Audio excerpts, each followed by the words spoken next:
Good evening, ladies and gentlemen. This is Brother Garfield from the Brother Garfield podcast. I want to say it's a beautiful day today. We have an esteemed guest, Dr. Rita Lucarelli, and she's an Egyptologist. And before I do bring her up, let me bring up my partner, Brother Unk, one of the best interviewers out there. What's going Always on, bring Garfield? on How you doing? how you doing today, my brother? But let me Hey, bring on before I bring on Rita Lucarelli, let me just tell you who she is first. She's an associate professor of Egyptology in the Department of Middle Eastern Languages and Culture and the class of 1939 chair of undergraduate education. She's the faculty curator of Egyptology at the Phoebe A. Hearst Museum of Anthropology and a fellow of the digital humanities at UC Berkeley. She's presently working at a project aiming at realizing 3D models of ancient Egyptian coffins, the Book of the Dead in 3D. She's also completing a new monograph on demonology in ancient Egypt entitled Agents of Punishment and Protection, Ancient Egypt Demonology in the First Millennium BC. Ladies and gentlemen, presenting to you, Rita Lucarelli. How are you doing today? Hi everyone. I'm fine. How about you? how you doing, Rita? How you All right. feeling? Before we get into any question, Rita, what was it like for you before you got into scholarship as a teenager or as a young lady? What made you get into Egyptology? Well, I started as an Arabist. I wanted to learn Arabic, and I was in this university in Italy where, indeed, you can study Arabic, but they also had courses of Egyptology, and I had a background anyway in Greek and Latin and the study of the past. I liked archaeology too, and so then I just went and attended the course of Egyptology, and that's where it all started. Then I kind of understood that being an Egyptologist for me would have meant to be able to keep learning about the modern Arabic cultures at the same time, learn about an ancient society that was so amazing for all the things already, monuments and text and religion, and so then I fell in love with Egypt. Okay. But I believe that studying ancient Egypt also learns you to understand better modern Egypt and where they come from, despite the many things with the Arabs coming to Egypt, the culture changed. In fact, in modern Egypt, there is a lot of ancient Egypt still surviving. So it's a living society, I would say, what we see. What was your parents' reaction to you getting into this type of studies? They thought that probably would be difficult to find a job. So they were trying to say, oh, well, why don't you go and study Italian history or Greek and Latin? And, I was in Italy back then, so I could have been teaching in the school. But I wanted to follow my passion, and I never regretted it. All right. So when you finally decided to study Egyptology, who were some of the scholars that you looked up to, that you admired, that you leaned on as far as getting into this field? Well, at that time, I didn't have much choice, in the sense I had to study textbooks that were given to me by the professors, and those were this sort of old publications, also especially for the language. So they were mostly German. And I had to learn German in order to be able even to look at these dictionaries. I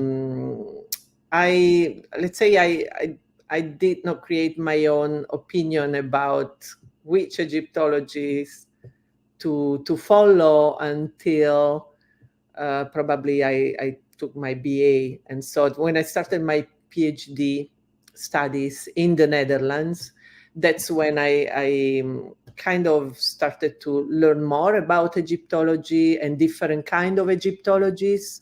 because different people indeed approach in a different way the old material. And my supervisor back then, Professor Borchhaus, he was an expert on magical text, and he's been a bit my muse in a sense, because he was the one who really was able to let those ancient texts speak to me. So I still remember these classes with him where he was performing the text. So it was not just reading and translating them, he was performing them, and Wow. we really understand that, these are it's nothing exotic or mysterious. These were voices of people who lived in the past.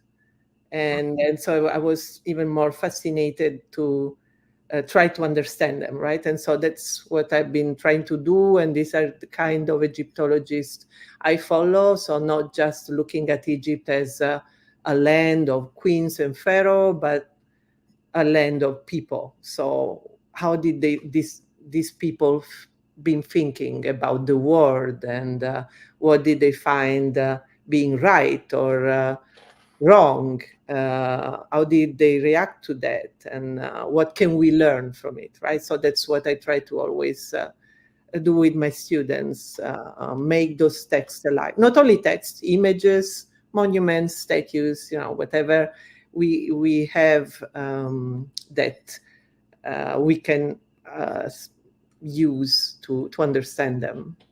Okay. I see that you work a lot with like demonology and magic and those type of things out of ancient Egypt, and the beliefs of the life after death, and you specialize in these things. But before I ask you about those different issues you specialize in, what time period do you normally deal with? Do you deal with the Old Kingdom, the Middle Kingdom, or the New Kingdom? Because I know when you have an edition of the Book of the Dead. You're part of the Book of the Dead project, which is, I gotta applaud you for that, by the way, too. And I gotta plug your book later on, the book where you edited. And I see you have something with the New Kingdom around the 10th century BC. So you seem to be touching all bases from the Old to the New Kingdom. What do you normally specialize in as far as a time period? So I do first millennium a lot. So it includes New Kingdom, but also later, the end of the Pharaonic period until the 30 dynasty, and then later Ptolemaic Egypt. But in fact, when you work on magical text, as I do, but not even magical text, in general, Egyptians, you cannot just work on text or objects of one period and not look at the earlier periods, because there's always some connections. They were really concerned with continuing a tradition, transmitting knowledge. So in order to understand the text of the first millennium, I had to go back and look at the pyramid text. I had to look at the coffin text. So third millennium, first millennium. And so, in that sense, I would say I specialized in magical text over these periods. Only, of course, this is a lot of material, and if I have to translate and edit the text, then I'll focus on those of the first millennium. That's what I'm using also in my book right now on demons, on demonology. Okay. Before I bring my brother Onk in, I want to ask you, how do you, after you talk about Egyptomania, when I'm reading your profile, how do you look at Egyptomania in 2024? How do you look at it? Yeah, so Egyptomania is actually the word that is used in the West to refer to fascination for ancient Egypt. And I created also a course at UC Berkeley on Egyptomania and Reception history. But what I try, the way I see that is, it's actually a word that it sounds like negative, like a mania is an obsession, right? So, and this is what they use referring to Western Egyptomania, when the Europeans start to look at all these Egyptian mummified bodies, papyri, obelisks that were stolen and brought to Europe, mostly stolen, some of them also given as presents. And so there was this mania for Egypt, right? This obsession for Egypt. But the reception history of ancient Egypt goes beyond the West. I mean, it's everywhere in the world. So the fact that if you look at a book of Egyptomania today, you only read about Cleopatra's, white Cleopatra's, Egyptianizing architecture in London, or Egypt in the literature of mostly Western European authors. What I'm trying to do is to show that there is much more than that, and especially in the US, we should talk much more about the reception of ancient Egypt in African American communities, for instance, in the Black visual arts.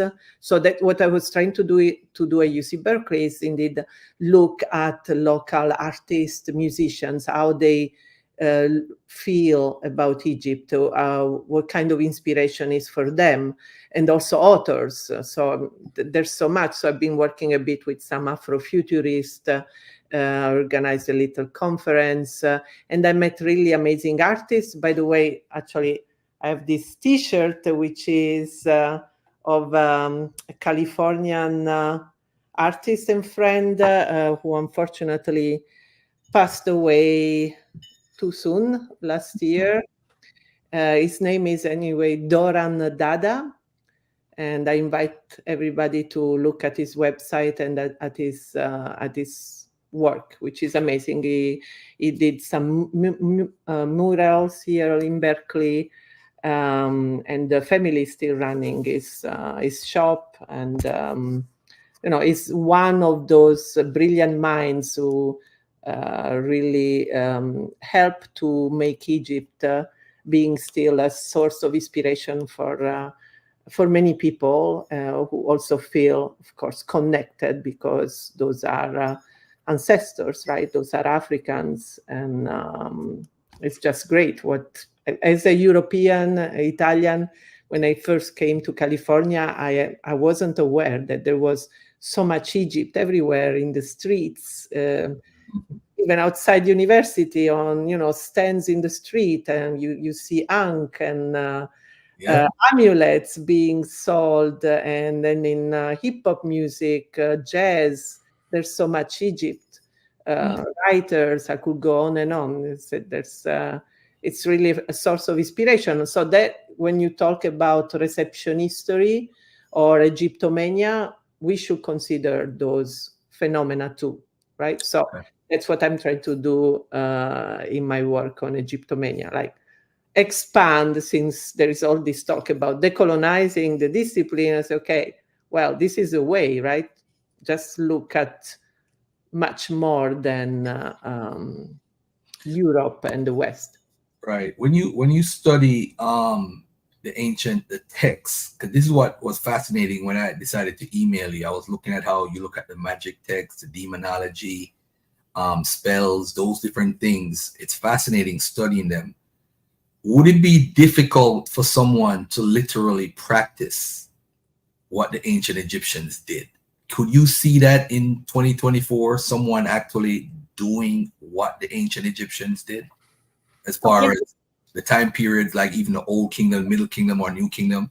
Could you see somebody in California outside UC Berkeley saying, "Hey, this is me showing what the ancient Egyptians did in the past"? Oh yeah, I didn't need to go outside even the university. I had a student who was a practitioner also of Kemetic religion, and I mean, in California, not only in California, they have groups and sort of communities with their cult places where they actually use also ancient Egyptian text. They perform rituals. I think it's beautiful. It's having the Egyptian religion is not just a religion of the past; it's still a living religion.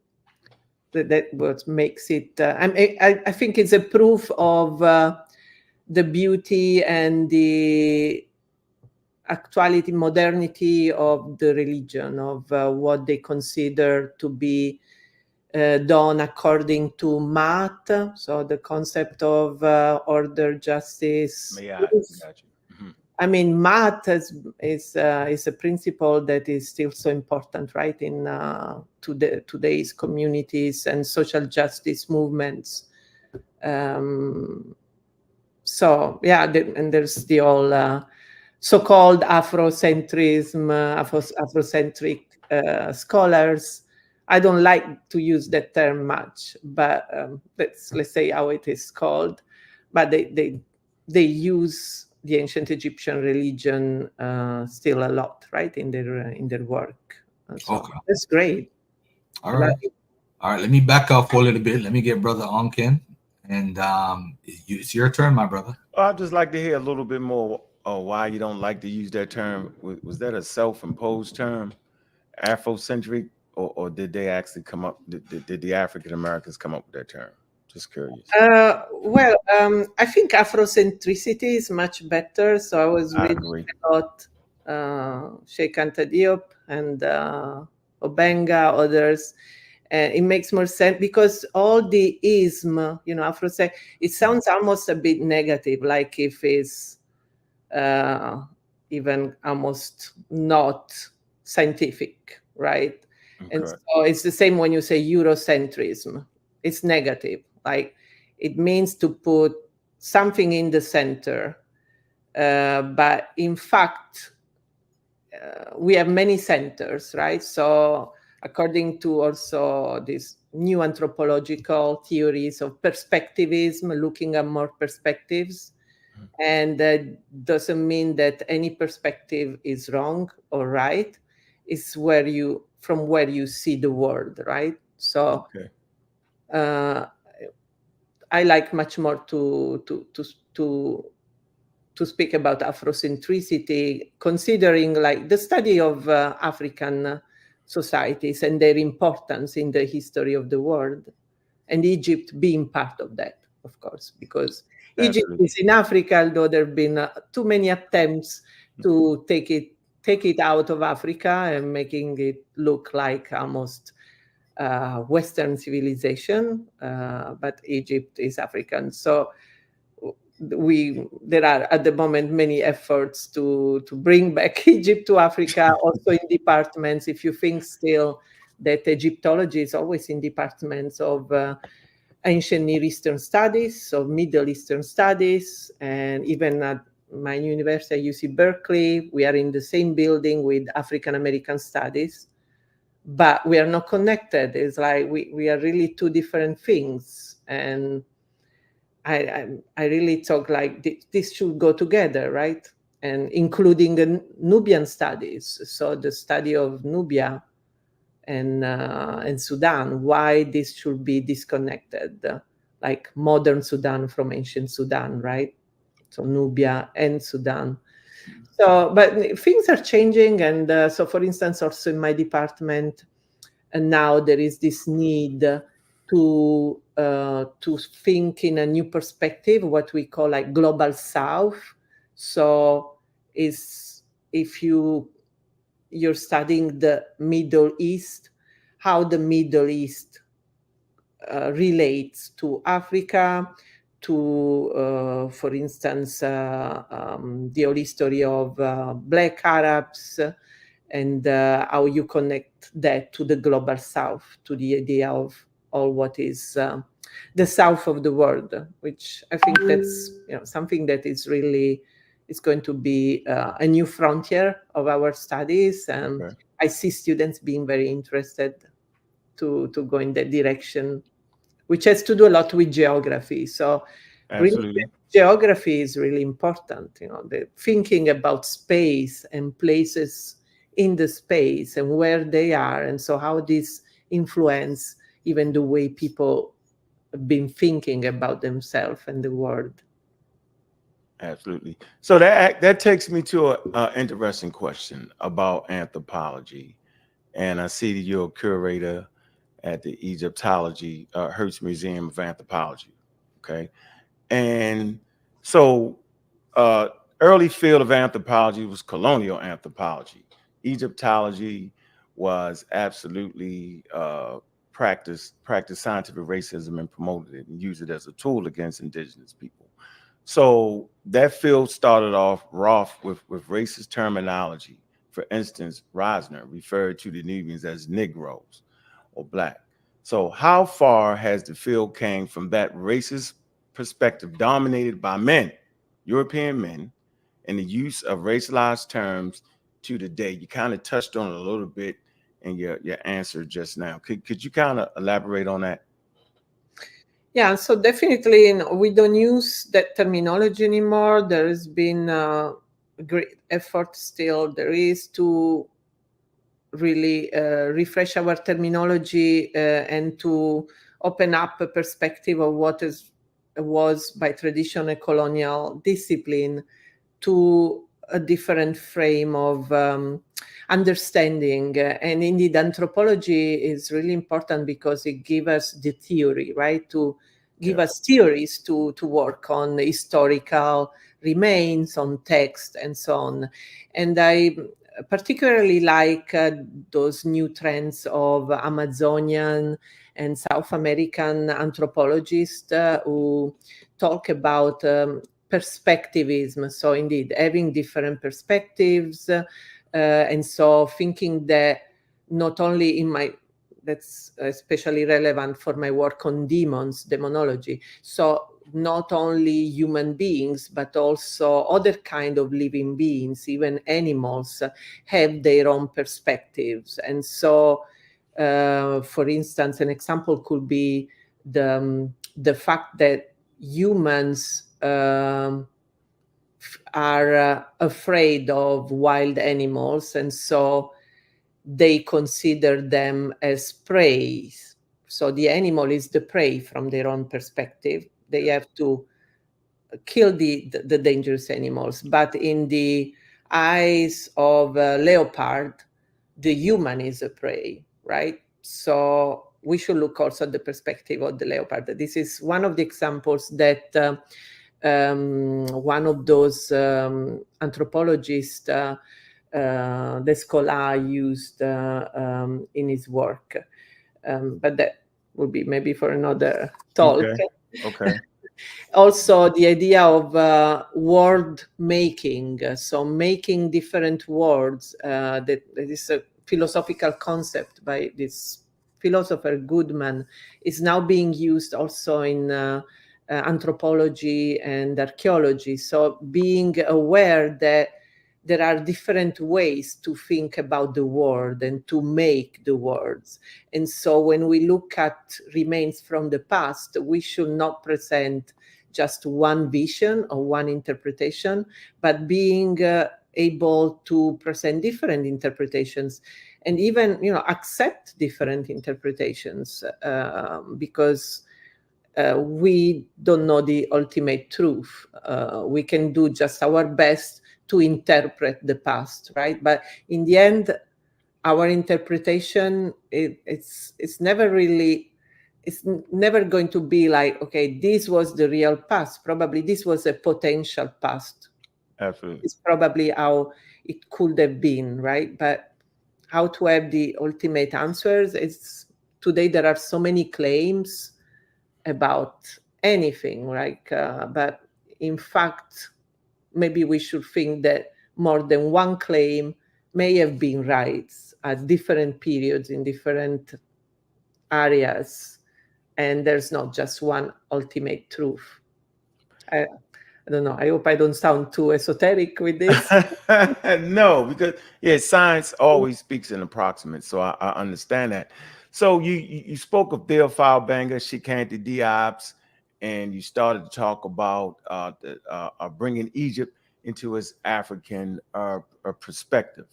How important is that today in Egyptology, talking about Africa? I mean, Egypt in its African context, how important is that? Oh, it's very important, especially in the US, I would say. Yeah, because of course it's I think first of all, Egyptology, especially in the US, needs more Black scholars, more African Americans in the field. Absolutely. And this is happening slowly, maybe a bit too slowly, but and I always wonder why is that? Why I don't have many African American students? And I think it has to do anyway with campus climate, the fact that Egyptology has not been, it's never been seen as something that you can study then to have a career. That's difficult. So it's easier to maybe study something else. But on the other hand, I think it has to do also with the perception of Egyptologists being, in fact, all of them almost white and coming from those countries who've been colonizing the field. And so I can definitely understand this sort of not wanting to come to a class of Egyptologists that is being taught by a blonde woman with blue eyes, right? All the time. There should be some diversity. So we are working on that, and I can see more new hires in that direction, and that would be important because I think, again, speaking about perspective is the way I can tell you the story of Kemet. It's going to be different from the way an African American professor who has been who grew up in a different context than me in Italy could tell. So because he will be looking at different angles and maybe read different literature, secondary literature or primary literature about what they're teaching. So I'm definitely working about that, and I always enjoy conversations or debates with scholars, authors with different backgrounds who can really, I learn a lot, let's say, from different views. So things I will never think about it when I'm reading a text, while, maybe you would look at, but if you don't tell me, I will not know. I don't know if that's clear. Correct, because each group of humans bring in a certain bias into research. Different ethnicities see the world through their perspective, and of course, it's important to get that. And so that's why I actually fight for scientific literacy and education. Hopefully, that African American students, Black Americans, will actually, do just that. Get into the field of Egyptology. It's important.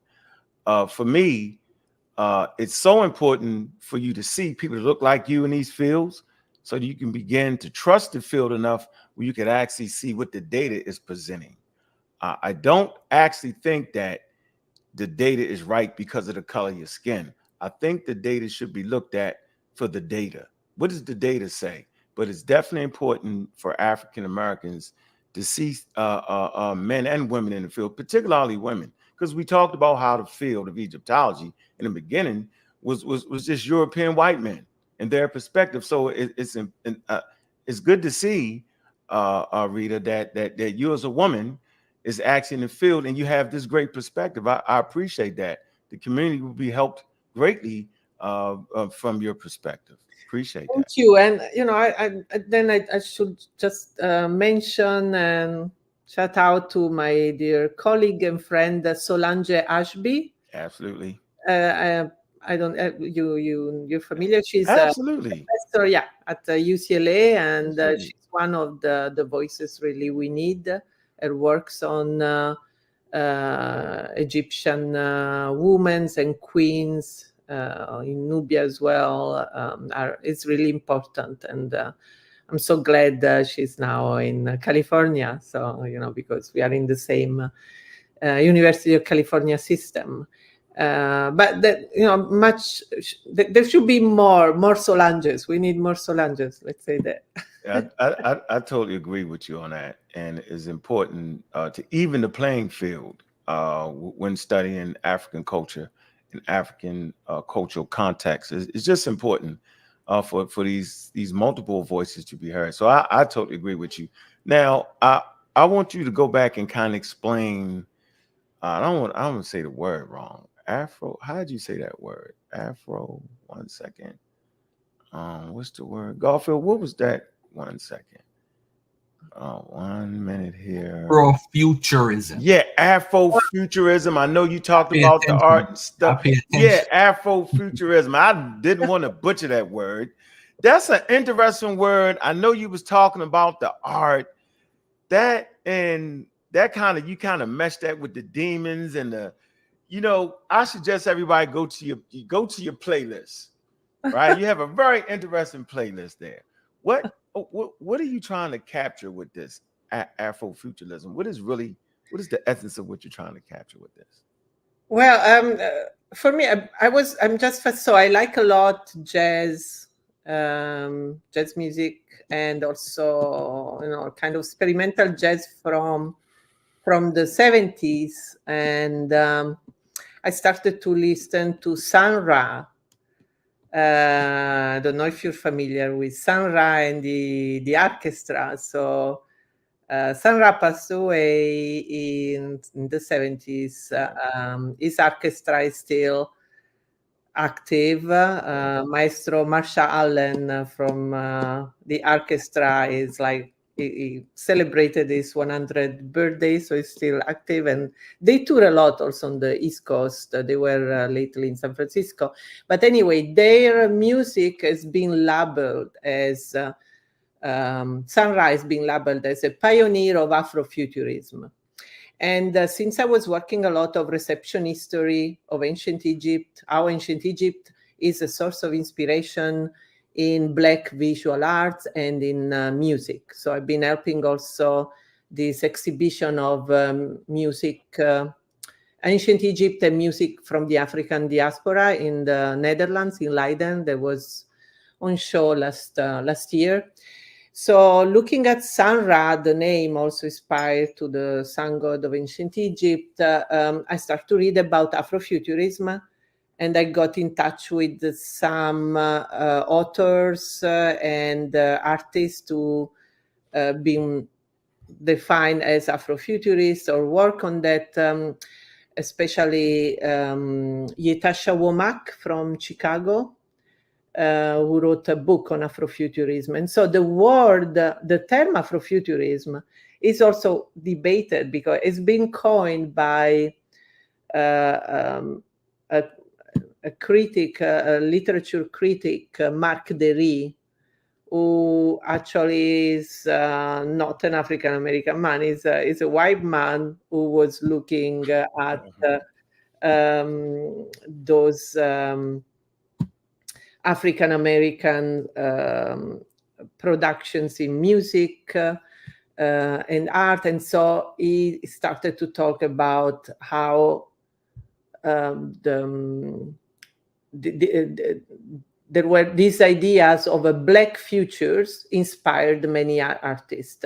And so there is a song by Mos Def that says at a certain point, Black to the future. So in this famous essay, Mark Derry has been talking a lot about that. And then the word became used also by some music critics from the UK, Kosho Edun, and others. So there are a lot of books by now about Afrofuturism, and it is always connected to ideas of a Black futures, where the future, though, and this is what interested me, I found it really fascinating, the future is connected to the ancient past. So Egypt plays a role as well. So you'll see in their art, in some album covers of musical vinyls, you see a lot of Egyptian symbols there. And the Black Panther, for instance, is considered one of the expressions of Afrofuturism. Well, this ancient civilization in Africa is actually connected to the future. So it's not something I I'm an expert about. What I've been trying to look at is how ancient Egypt is connected, is used in that, right? And the whole movement. Some other authors been talking about African futurism and not Afrofuturism, thinking like Afro is kind of offensive in a sense. So they say African futurism, and you can find a lot about that. And it's still going on, the whole discussion, but definitely I think what is important is to see how ancient Egypt again is a source of inspiration, and that's something that you can find in all Black visual arts, also outside Afrofuturism. There is always a lot of Egypt, and so that's what I was looking at, since when we talk about Egyptomania, otherwise it's always connected to the West. So white Cleopatra's, Egyptianizing architecture in Europe, as well as in the US, and authors, Western authors who've been using ancient Egypt in their work. But what about, how Egypt has been, and it is still so lively in the life and work and art of African Americans and African authors?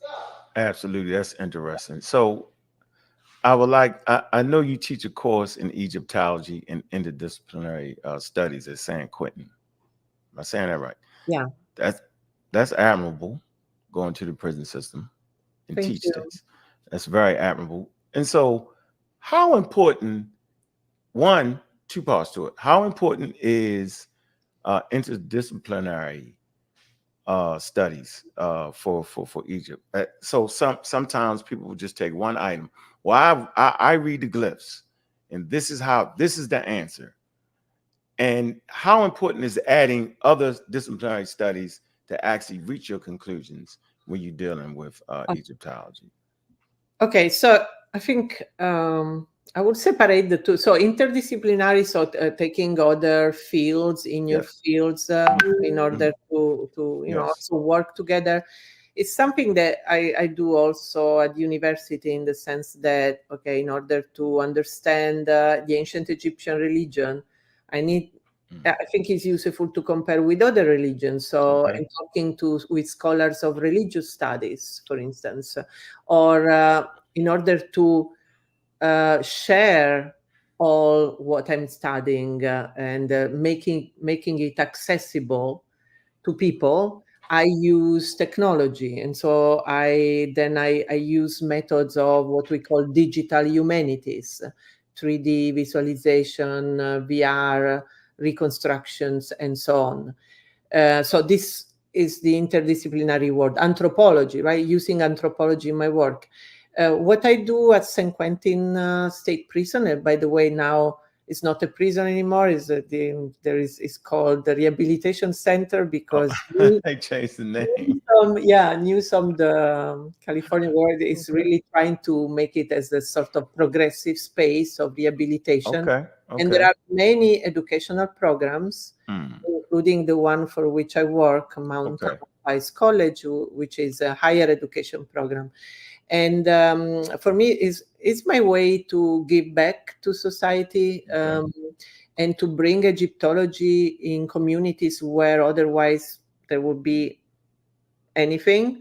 It's true, I teach there also courses of comparative religion, anthropology, writing, but definitely teaching Egyptology there is the most inspiring experience ever, because I found amazing, brilliant students. Many of my students are actually African Americans, which are not a minority there. African Americans are a minority at UC Berkeley, but not at San Quentin.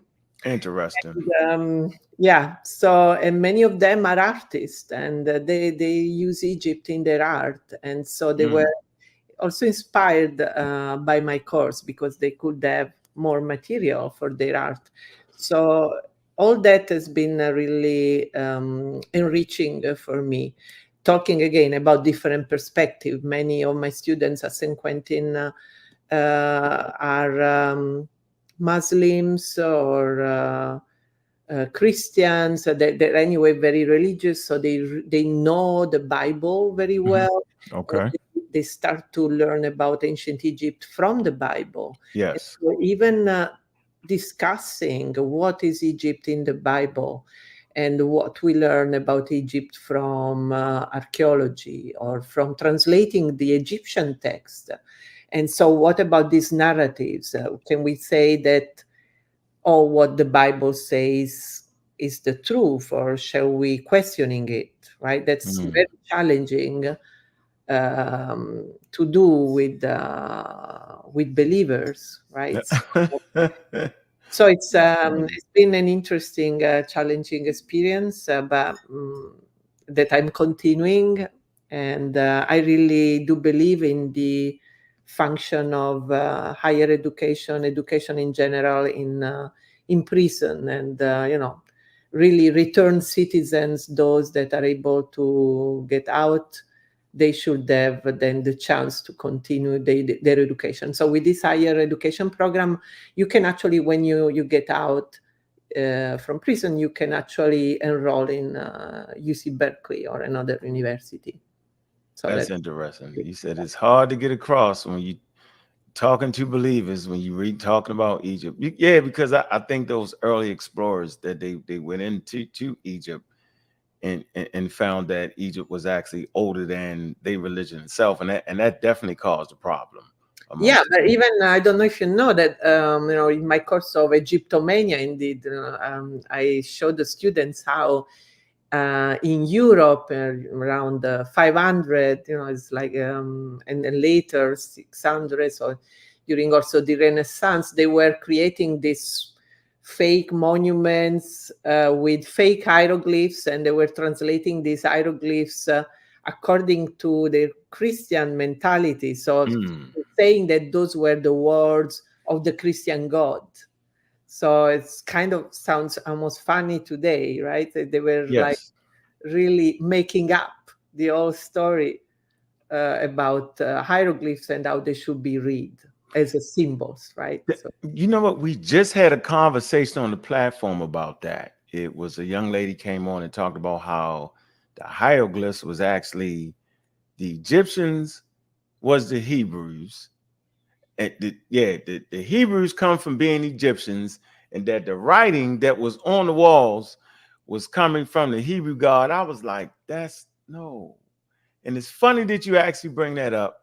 And that's a whole nother conversation unto itself. So I got one more question for you, because I know you're short on time. When I'm not sure how much available data you've studied on the formation of Egypt, but I would like to ask a very simplistic question. In terms of what you ran across on ancient Egypt, was it multiple polities on the Nile Valley that would later on form the Egyptian state, or was it one polity in Egypt that would form the Egyptian state? I'm not even going to talk about the Middle East, because I only want to talk about that. I just want to talk about the African origins of Egypt. Well, from what we found, it looks like there were kings from the south who at a certain point enter in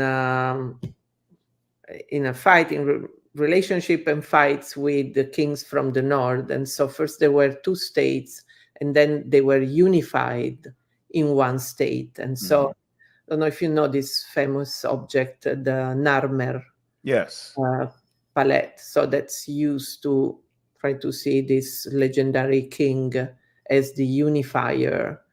There are a lot of new excavations, though. They're trying to learn more about these early kings, because we have the list of the later authors of kings' names, but we are not even sure, that's really the complete list. And sometimes you can see in the news like, oh, maybe new king from Abydos, from the south. Okay. The name of a new king has been found, or this king from about whom we knew nothing now. We found, so it's still on. I think it's a research still ongoing.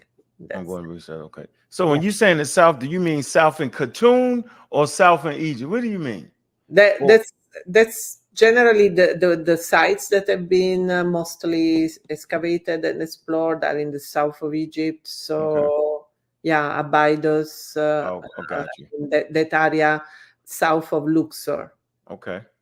And of course, Nubia, ancient Sudan, has all a history also of, Yeah, things. absolutely.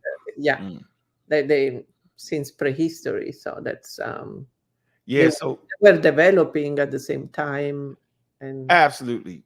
One more question. So can we safely say that the Nubians created a civilization and the Egyptians created a civilization? And should we ever confuse those two? I think it's more for me. You know what? I don't even want to interject that. Go ahead. Is these two separate civilizations? I mean, there has been an colonization, Egyptianization of Nubia by Yes. Egypt. I think you guys, if you're interested, you should interview my colleague Stuart Tyson Smith. It's been second time we've been saying we should talk to him. Yeah, because want to interview him. he's been spending his own life actually researching the Egypt, the Nubia and the Egyptianization in Nubia. He goes there, excavate there, and if you look also at his articles, he had a lot of interesting material to show how Nubia was an independent and amazing civilization at a certain point connected to Egypt, and that's a lot also of what we call entanglement. Cultural entanglement, absolutely. So we talk a lot about entanglement right now when looking at Egypt and Nubia. Definitely, I believe that today we really need more Nubian studies departments, more Nubian studies integrated in Egyptological department, because for too long, Nubian studies have been seen as a sort of secondary field. Yes. Like you first have to learn about Egypt. Correct. And that's wrong. That's completely wrong. I agree with you 100%. Yeah. And so guess where I seen that video at by Tyson Stewart Smith on your page, on your playlist. Yes, that's an excellent video right there. I watched it. That's an excellent video. Oh yeah, it's amazing. It's working. There are more people who work on Nubia all over even in Europe. Nubian studies now is big. They have conferences. There's a lot going on in Europe as well. There are amazing excavations. Unfortunately, it's one of those areas nowadays that are being affected by horrible wars. Correct. Human suffering, and that's really a pity also for for taking care of their heritage, protecting the heritage, making sure that archaeological sites will not be looted and ruined. So it's a real problem right now. And we are all hoping that what is going on in Sudan will end soon. Okay. All right. On the screen, we have the Oxford Handbook of the Egyptian Book of the Dead. And you edited this. This is something pretty recent. Am I correct? Yeah, it was published last year, although it's been a volume that took a long time to edit because it has many contributions, many authors. So the project was born actually when I was still living in Germany before coming to California, so at the University of Bonn. And indeed, the co-editor is a German professor who works a lot also on the Book of the Dead from the University of Würzburg, Martin Stadler. Let me ask you this: when you look at the beliefs in the afterlife, right? You talk about gods in ancient Egypt and so forth. What do you think is one of the most unique things that they did in that process that you just haven't seen replicated by other cultures, or you just haven't seen it outside of the Egyptian text? Oh, nice question. I never saw so much creativity and I would say really art, piece of art produced for not being seen. This is something I never saw nowhere. If you think that those amazing papyri and tomb decorations that all speak about the protection of the dead weren't supposed to be seen. And today they are exposed in museums, man. they're online, they're everywhere. But the tombs weren't supposed to be open. This was just for the deceased to be seen and was intended as a guide, as a help to go through the regions of the beyond, of the netherworld. All these cute, nice images and all these amazing hieroglyphs that are made with so much care. Those scribes were amazing guys. I mean, we have also clumsy scribes, of course, but the care of putting together so much for the dead, but not because of showing up, oh, I'm the artist who did that, right? The artists in ancient Egypt, they didn't even sign their art. So art as a function that was beyond the aesthetic enjoyment. And this I did not see it nowhere else. So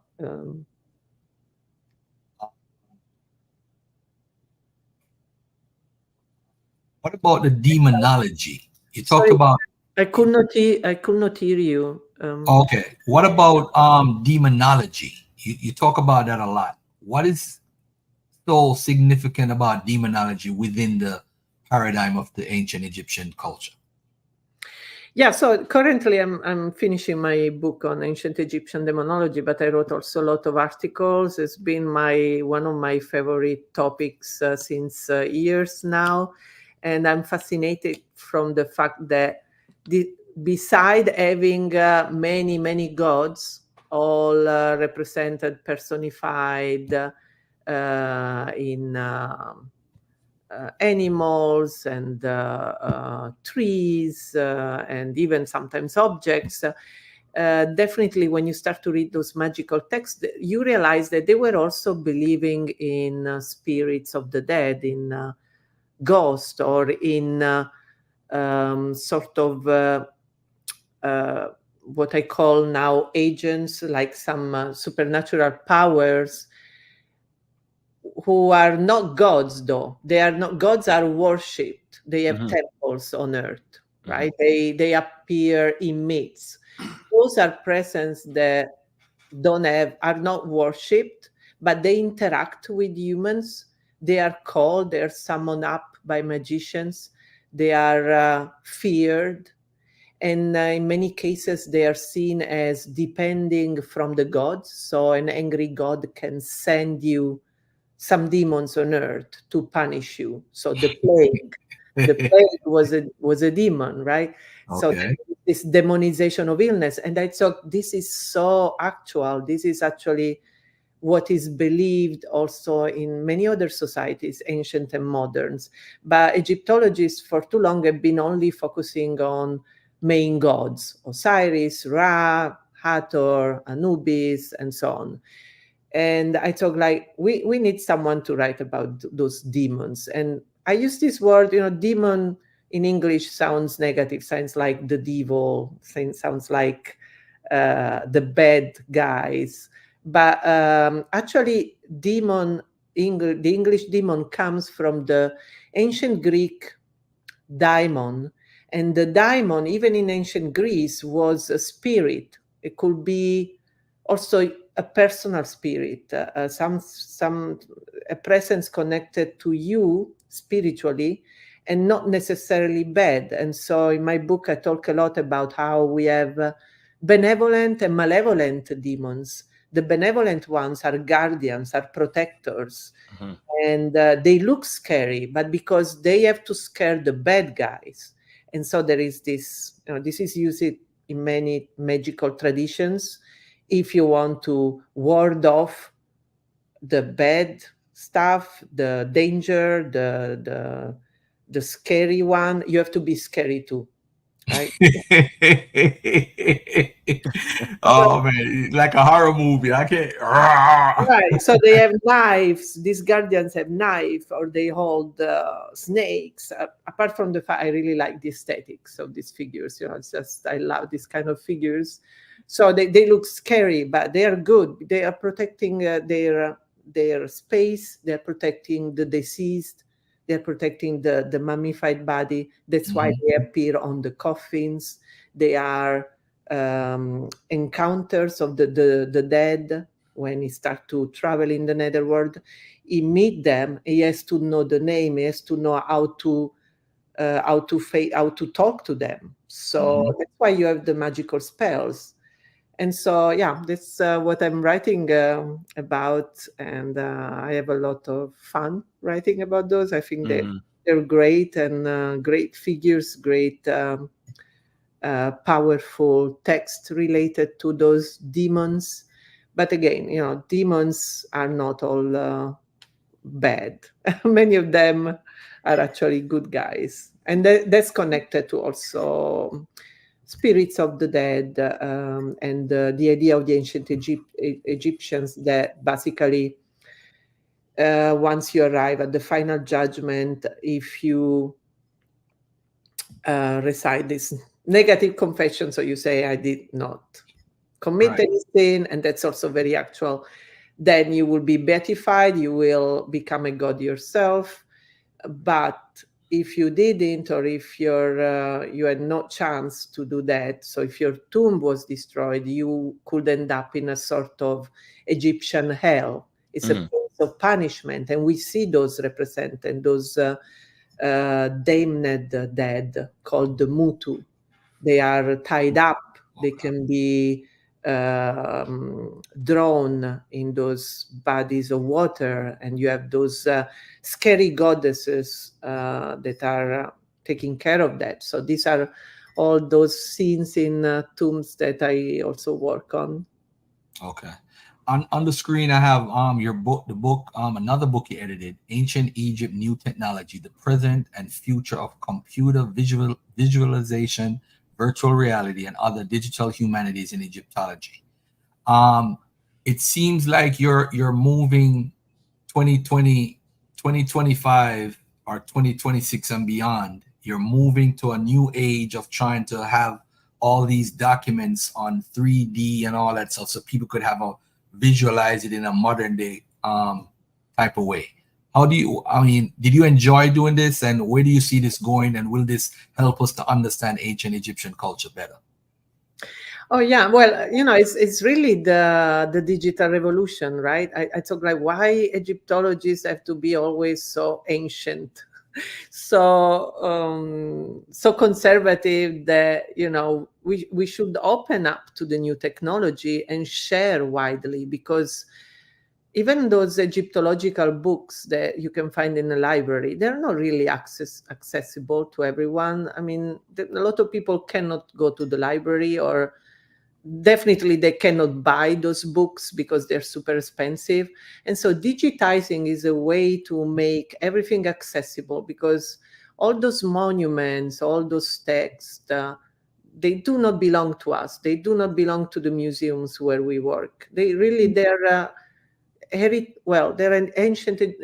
Egyptian heritage, and we could say culturally they're the heritage of the world. They're the heritage of all the people who come from there, who are connected to Egypt somehow, or because of their ancestors. And so they have the right to know, to see. And so what I like of the new technology is that you can really make that easily accessible. And that's why I also work a lot for, I think everything should be open access. There should be no barriers. All the digitization should be free to access, and our work on it, our translations, our study, it should be all online available. And the 3D technology, I think, is really nice, because indeed you have an idea of the object in the space, and so it's not the flat 2D photo. And even when you have a 2D photo, it's all about the perspective of the photograph of the photographer. So from where he took that photo, why, what he wanted to show, but what is on the back of that monuments that the photo didn't show. And instead, with the 3D on Sketchfab, for instance, you can flip around the whole object. You can look at it as you want, whatever you're interested in. And it gives you a sense of space. And there is a discourse also very important of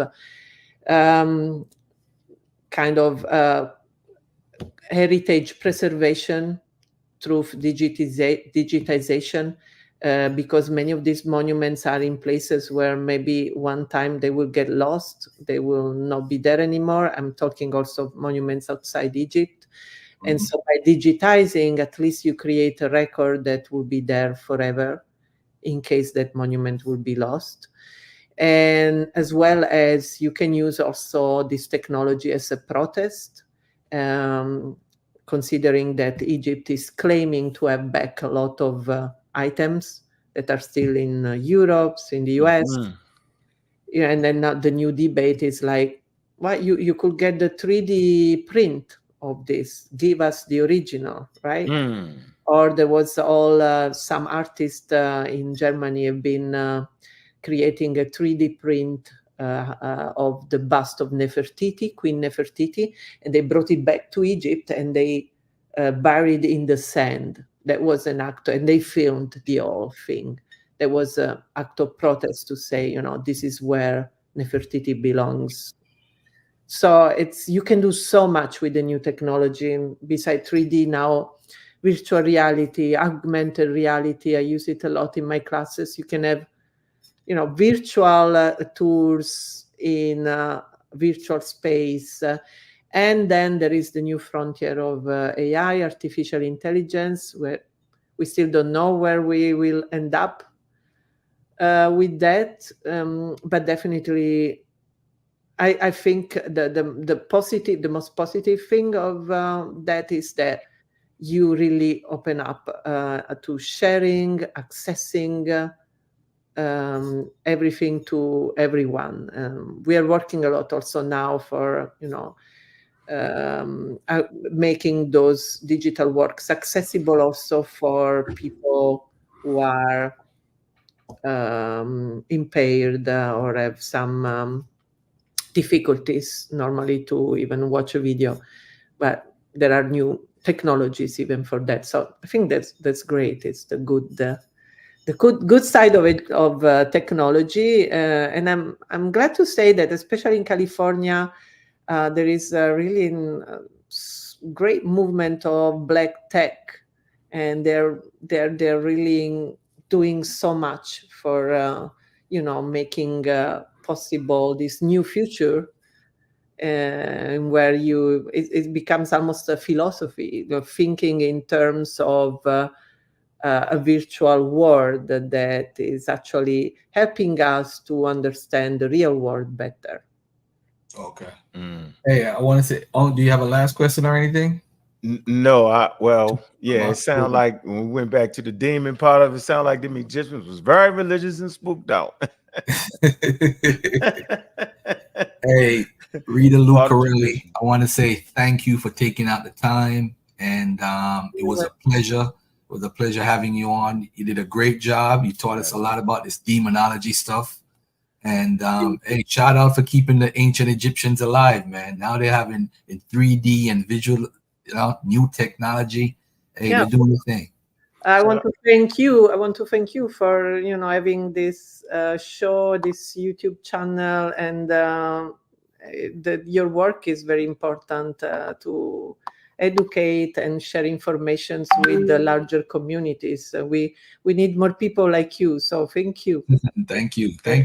Hey, I'd like to say and shout out to understanding Egyptian civilization in its African context. It's important for the community to recognize that. And